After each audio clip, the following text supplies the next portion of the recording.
O tecido ósseo é condição fundamental, né, para a instalação de implantes. E a gente já conversou anteriormente que quando a gente perde, né, esse tecido ósseo, fica muitas vezes inviável a instalação de implantes com medidas mínimas. Então, toda vez que a gente perde o dente, eu tenho ali uma reabsorção óssea, né, por conta da falta de função desse osso, né, do osso alveolar, ele se remodela.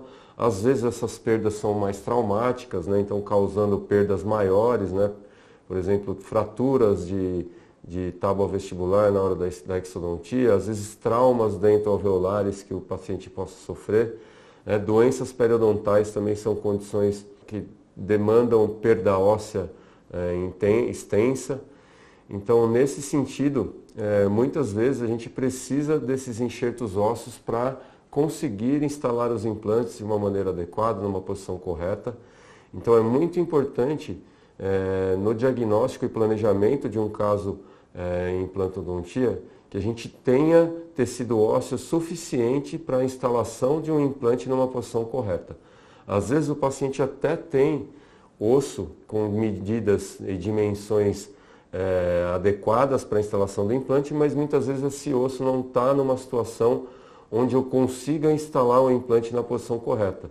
E a posição correta a gente já conversou na aula lá de planejamento protético. E aí quando a gente tem essas deficiências ósseas, né, situações onde eu tenho pouco osso para instalar um implante adequado, próximo de limites anatômicos, então nós temos muitas vezes técnicas alternativas, que são utilizar os implantes inclinados, ou tentar uma ancoragem zigomática, utilizar os implantes curtos. Porém, sempre a melhor saída é colocar o implante numa posição mais adequada e às vezes tem até situações que eu não consigo inclinar implantes, desviar daquele defeito ósseo.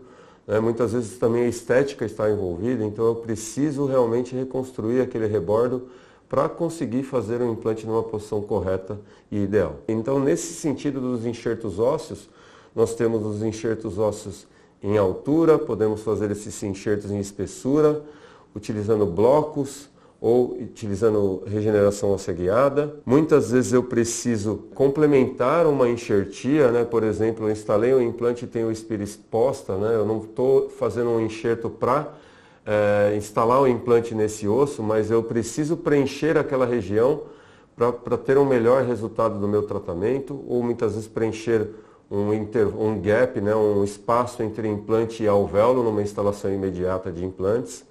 E também a gente tem os enxertos do seio maxilar, que a gente vai conversar numa outra aula.